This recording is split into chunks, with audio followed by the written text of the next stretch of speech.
အားလုံးပဲမင်္ဂလာပါကျွန်တော်ဒီနေ့ Facebook business page ကို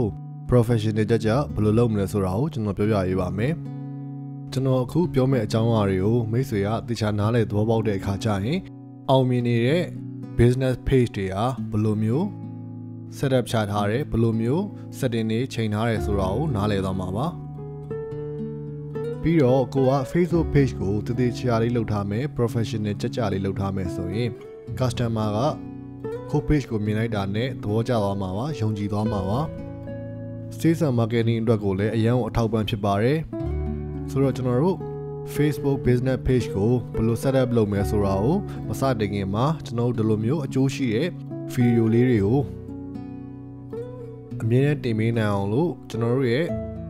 Facebook page နဲ့ YouTube channel ကို like follow subscribe လေးလုပ်ထားရပါနော် Facebook business page စလုပ်တော့မယ်ဆိုရင် step by step လုပ်တာအကောင်းဆုံးပါပဲဘာလို့လဲဆိုတော့ကျွန်တော်တို့က step by step မလုပ်ဘူးဆိုရင်ဘာတွေဖြစ်သွားနိုင်လဲဆိုတော့ page ကမပြီးသေးဘူးကြော်ညာပြီးသွားပြီဆိုတော့ကျွန်တော်တို့က customer နဲ့ယုံကြည်မှုတည်ဆောက်တဲ့အခါမှာအခက်အခဲတွေရှိသွားနိုင်ပါတယ်ဆိုတော့ကျွန်တော်တို့ step by step လေးပဲလုပ်ကြရအောင်เนาะ Step number 1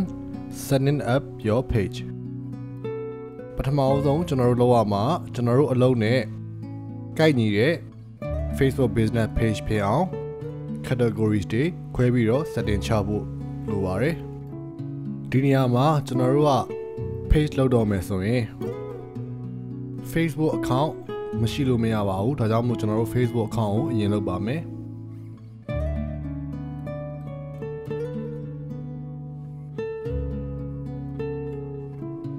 ကိုမှာ Facebook account ရှိသွားပြီဆိုရင်တော့ကျွန်တော်တို့ညာဘက်ချမ်းမှာရှိတဲ့ create ဆိုတဲ့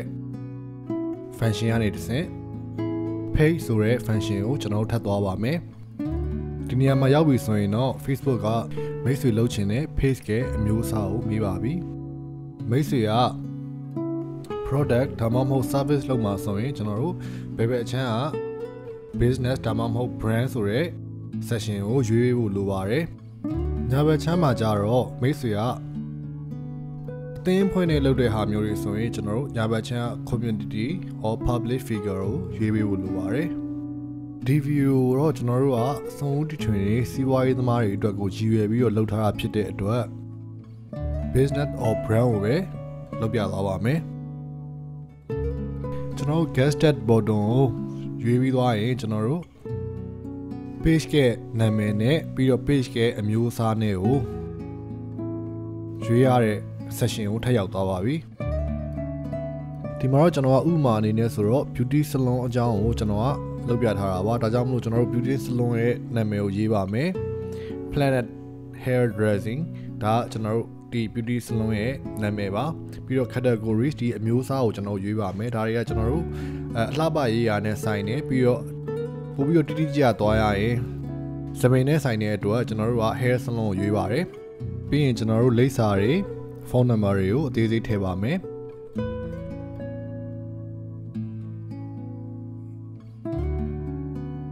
ပြီးရင်တော့ကျွန်တော် continue button နှိပ်ပြီးတော့ဆက်သွားပါမယ်အခုဆိုရင် Facebook ကမိတ်ဆွေကိုမေးပါပြီ cover photo တွေ profile photo တွေထည့်ဖို့မေးပါပြီဒီလိုဆိုကျွန်တော်မထည့်သေးပါဘူးကျွန်တော်တို့ skip ကိုရွေးပြီးတော့ဆက်သွားပါမယ်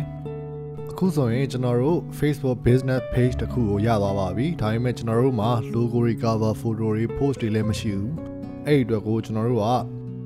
ကျွန်တော်ရဲ့ page ကို customer ကိုချပြလို့မရသေးပါဘူးအဲ့ဒီအတွက်ကျွန်တော်တို့ကဒီ page ကို unpublic လုပ်ပြီးတော့ကျွန်တော်တို့ပဲမြင်နိုင်အောင်လုပ်ထားဖို့လိုပါတယ်ဆိုတော့ setting ကိုသွားပါမယ်ပြီးရင်ကျွန်တော်တို့ January ကpage visibility တွေကကျွန်တော်တို့ page unpublic ကိုရွေးပြီးတော့ save လုပ်ပါမယ်ဒီအခါမှာ Facebook ကမိတ်ဆွေကိုရွေးခိုင်းပါတယ်ဘာလို့ page ကို unpublic လုပ်တာလဲဆိုတာကိုရွေးခိုင်းတဲ့အခါမှာကျွန်တော်တို့က page ကမပြီးသေးတဲ့အတွက် unpublic လုပ်တာပါဆိုပြီးတော့ရွေးပေးလိုက်ပါတယ်ကျွန်တော် next ကိုနှိပ်ပြီးတော့ဆက်သွားပါမယ်ပြီးရင်ကျွန်တော်တို့ unpublish ကိုထပ်ပြီးတော့ရွေးပါမယ်ဒါဆိုတော့ကျွန်တော်တို့ page ကဘူးမှမမြင်ရတော့ပါဘူးကျွန်တော်တို့ owner တွေပဲပိုင်ရှင်တွေပဲမြင်ရတော့မှာပါဆိုတော့ကျွန်တော်တို့ page ကိုကျွန်တော်တို့ကစိတ်တိုင်းကြပြင်ဖို့အတွက်ကိုဘယ်ဘက်ချမ်းမှာရှိတဲ့ page ဆိုတဲ့ function ကနေတစ်ဆင့်သွားပါမယ် Step number 2 branding your page ကျွန်တော်တို့ page ကိုကျွန်တော်တို့ brand နဲ့ဆိုင်တဲ့ပတ်သက်တဲ့ဟာတွေအတွက်ပြင်ပါမယ်ပထမဆုံးကျွန်တော်တို့ logo စလုပ်ပါမယ် logo ကအရေးကြီးပါတယ်ဘာလို့လဲဆိုတော့ logo ကကျွန်တော်တို့ဒီ Facebook မှာမိတ်ဆွေနဲ့ပတ်သက်ပြီးတော့ပထမဆုံးမြင်ရမယ်ဒီ brand နဲ့ပတ်သက်ပြီးတော့ပထမဆုံးမြင်ရမယ်အရာဖြစ်ပါတယ် comment တွေပဲပေး post တွေပဲတင်နေsharing တွေပဲလုပ်ဒီ logo ပဲပထမဆုံးမြင်ရမှာပါဆိုတော့ကျွန်တော်တို့က logo ကိုတခြားလေးလုပ်ဖို့လိုပါတယ်ဒီ video မှာတော့မိတ်ဆွေငွေကြေးအကုန်ကြခံရမလို့ပဲနဲ့အကောင်းဆုံးဖြစ်အောင်လို့ကျွန်တော်က Canva ဆိုတဲ့ website ကနေတစ်ဆင့် logo လုပ်နည်းလေးကိုပြောပြထားပါတယ်ကဲလို့မိတ်ဆွေက custom logo လိုချင်တယ်ဘယ်သူနဲ့မှမတူတဲ့ logo လိုချင်တယ်ဆိုရင်တော့ကျွမ်းကျင်တဲ့လူတွေကို logo လုပ်ခိုင်းဖို့လိုပါလိမ့်မယ်ကျွန်တော်တို့ website မှာ Antrathina မှာလည်း logo အပ်လို့ရပါတယ်ပြီးတော့ Facebook နဲ့ပတ်သက်တဲ့တခြား service တွေရှိပါသေးတယ် digital marketing လိုဟာမျိုးတွေ Facebook boost တဲ့ service လိုဟာမျိုးတွေဒါတွေရှိပါတယ်ဟုတ်ပါပြီဒါဆိုရင်ကျွန်တော်တို့ logo တွေ cover photo တွေလုပ်ဖို့အတွက်ကို Canva website ကိုသွားပါမယ်ဒီမှာကျွန်တော်လုပ်ပုံလုပ်နည်းကိုကျွန်တော်ပြထားပေးပါတယ်အဲ့ဒါလေးကိုကြည့်ပြီးတော့မိတ်ဆွေကိုယ်တိုင်လွယ်ကူနဲ့လုပ်လို့ရပါတယ်ဒီနေရာမှာတစ်ခုသတိထားမှာမိတ်ဆွေက cover photo ထည့်တဲ့အခါကျရင် description နဲ့ information တွေထည့်ဖို့တော့ကိုမမေ့ပါနဲ့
အခုကျွန်တော်တို့ cover photo နဲ့ logo ရသွားပါပြီဆိုတော့ကျွန်တော်နောက်တစ်ဆင့်ကိုဆက်သွားလိုက်ရအောင်เนาะ step 3ကျွန်တော်တို့ step 3မှာဆိုရင်ကျွန်တော်တို့ page မှာ call to action button ကိုထည့်ဖို့လိုပါမယ်ကျွန်တော်တို့ဒီ button ကိုထည့်တဲ့အခါကျရင်သိရမယ့်အချက်က customer တွေကလွယ်လွယ်ကူရိုးရှင်းလုပ်လို့ရတဲ့ဟာကိုပို့ပြီးတော့သဘောကျပါတယ်ဥပမာဖုန်းနံပါတ်ကိုနှိပ်ပြီးတော့ဖုန်းခေါ်ရတာထက်စားရင် cloud ချက်နှိပ်လိုက်တာနဲ့ဖုန်းထားရဲဝင်သွားမယ့်ဟာမျိုးကိုပို့သဘောကျပါတယ်နောက်တစ်ခုသိရမှာ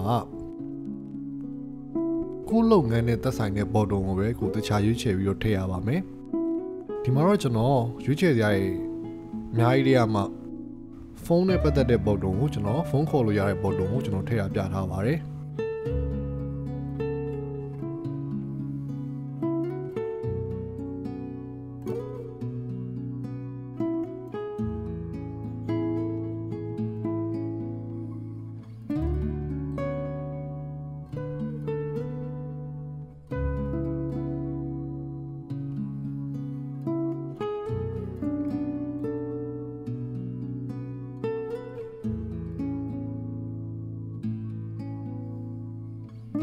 ဟုတ်ပါပြီအခုဆိုရင်ကျွန်တော်တို့မှာ call to action button ရှိသွားပါပြီ step 4 complete your business details ဆိုတော့ကျွန်တော်တို့ဒီမှာဒီ section မှာလောက်ရမယ့်ဟာကျွန်တော်တို့ business နဲ့ပတ်သက်တဲ့အသေးစိတ်အချက်အလက်တွေကိုထည့်ရမှာဖြစ်ပါတယ်ဒီလိုထည့်ရင်ဘာတဲ့အကျိုးရှိမလဲဆိုတော့ကျွန်တော်တို့ digital marketing မှာ SEO search engine optimization ဆိုတာရှိပါတယ်ကျွန်တော်တို့ Google မှာရှာသမျှကအခုလိုမျိုးလာပေါ်နေရဆိုတာက SEO ကြောင့်ပါဆိုတော့ကျွန်တော်တို့ရဲ့ page ကို customer Google ကနေရှာတဲ့ခါကျရင်တွေ့အောင်လို့ကျွန်တော် SEO လုပ်ဖို့လိုပါတယ်ကောင်းတာတစ်ခုကကျွန်တော်တို့ Facebook မှာ SEO လုပ်တယ်ဆိုရင်အရင်လွယ်ပါတယ်ကျွန်တော်တို့ business နဲ့ပတ်သက်တဲ့ detail တွေထည့်လိုက်အောင်ပါပဲပြီးတော့ customer တွေကလည်းကျွန်တော်တို့ဘာလုပ်နေရဆိုတော့အလွယ်တကူသိနိုင်တဲ့အတွက် customer တွေနဲ့relationship တိစောက်တဲ့နေရာမှာ connection တိစောက်တဲ့နေရာမှာအရန်ကိုအထောက်ပံ့ဖြစ်ပါတယ်တခုသတိထားမှာကျွန်တော်တို့ဒီ information တွေကို detail ထည့်တဲ့အခါကျရင် customer တွေသုံးလေသုံးထားရှိတဲ့စကားလုံးမျိုးတွေနဲ့ပဲထည့်ပြပါဘာလို့လဲဆိုတော့ search engine မှာရှာတဲ့အခါကျရင် customer တွေကသူတို့ရှာနေကြပုံစံနဲ့ကိုကမတူဘူးဆိုရင်ကိုကလာပေါ်မှာမဟုတ်ပါဘူးဒါကြောင့်မလို့ဒါလေးတစ်ခုတော့သတိထားဖို့လိုပါတယ်ကျွန်တော် digital marketing မှာဆိုရင် keyword လို့ခေါ်ပါတယ် business information နဲ့ပတ်သက်ပြီးတော့ detail ထည့်ဖို့အတွက်ကိုကျွန်တော်တို့ဒီမှာ about section ကနေတစ်ဆင့်ထည့်ရပါမယ်ကျွန်တော်တိကျပြထားပြီးပါတယ်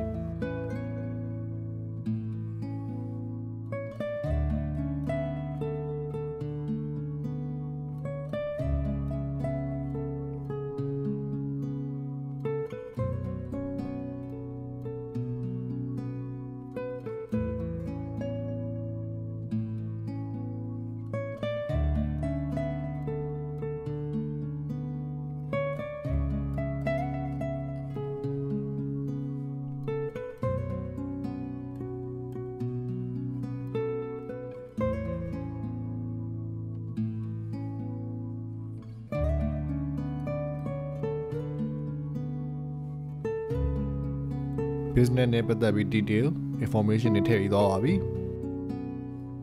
step 5 interact with message customer နဲ့အဆက်အသွယ်လုပ်တဲ့အခါမှာကျွန်တော်တို့ message ကိုအများဆုံးသုံးပြီးလုပ်ကြတယ်ဒါကြောင့်မို့လို့ဒီ message ကိုကျွန်တော်တို့တခြားလုပ်ထားဖို့လိုပါတယ် customer ဆက်သွယ်လာတဲ့အခါသူပထမဆုံးမြင်ရမယ့် message က2မျိုးပဲရှိပါတယ်ကျွန်တော် greeting message နဲ့နောက်တစ်ခုကကျွန်တော် instant reply နဲ့ဖြစ်ပါတယ်ဆိုတော့ဒီမှာတော့ကျွန်တော်ပြထားပေးပါတယ်တကယ်လို့နားမလည်ရရှိတယ်ဆိုရင်ကျွန်တော်တို့ intrathener မှာလာပြီးတော့မေးလို့ရပါတယ်ကျွန်တော်ဒီမှာတော့ message setup လုပ်တဲ့အပိုင်းကိုအကြမ်းမြင်ပြထားပေးပါတယ် ဘ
ဟုတ်ပါပြီအခုကျွန်တော်တို့ message နဲ့ပတ်သက်ပြီးတော့လုပ်ရမယ့်အပိုင်းပြီးသွားပါပြီ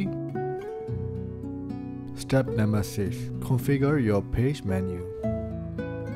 Facebook business page တစ်ခုမှာ menu တွေရှိပါတယ်တချို့ menu တွေကကျွန်တော်အလုပ်နဲ့မသက်ဆိုင်တဲ့ menu တွေရှိပါတယ်တချို့ဟာတွေကကျွန်တော်အလုပ်အတွက်ကိုအရန်ကိုအသုံးဝင်တဲ့ menu တွေရှိပါတယ်ဆိုတော့ကျွန်တော်တို့တွေကလိုအပ်တာတွေကိုပဲထားပြီးတော့မလိုတာတွေကိုကျွန်တော်တို့ဖျောက်ထားပါမယ်ဒီမှာတော့ကျွန်တော်က hair salon နဲ့ပတ်သက်ပြီးတော့လုပ်ပြထားပါတယ်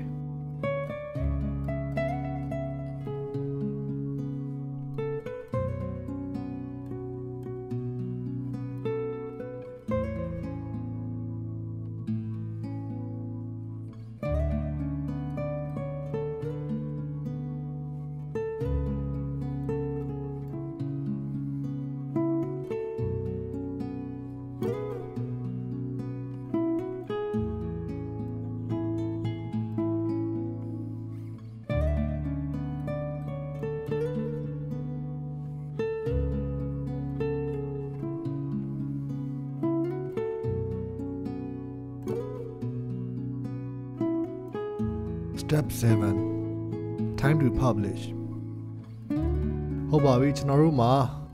page မှာရှိထိုက်တဲ့အင်္ဂါရက်တွေအားလုံးပြည့်စုံသွားပါပြီဆိုတော့ကျွန်တော်တို့ page ကို audience ကို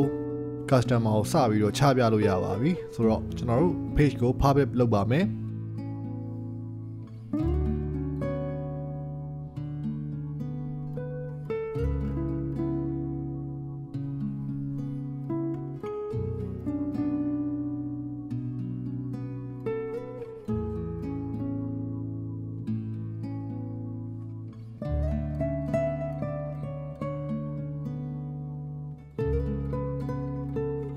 Step 8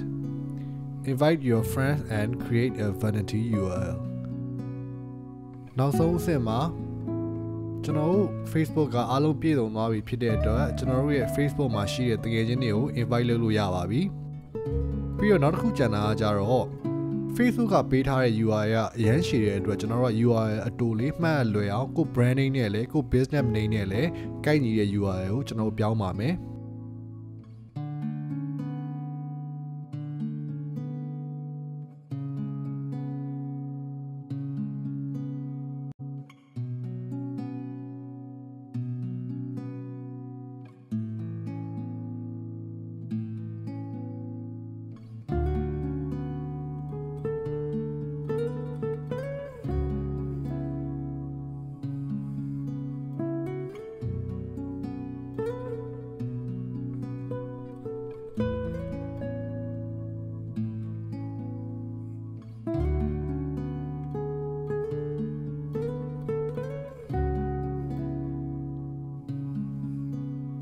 ဟုတ်ပါပြီအခုဆိုရင်ကျွန်တော်တို့မှာကောင်းမွန်တဲ့ professional ဆန်တဲ့ Facebook page တစ်ခုကိုရရှိသွားပါပြီ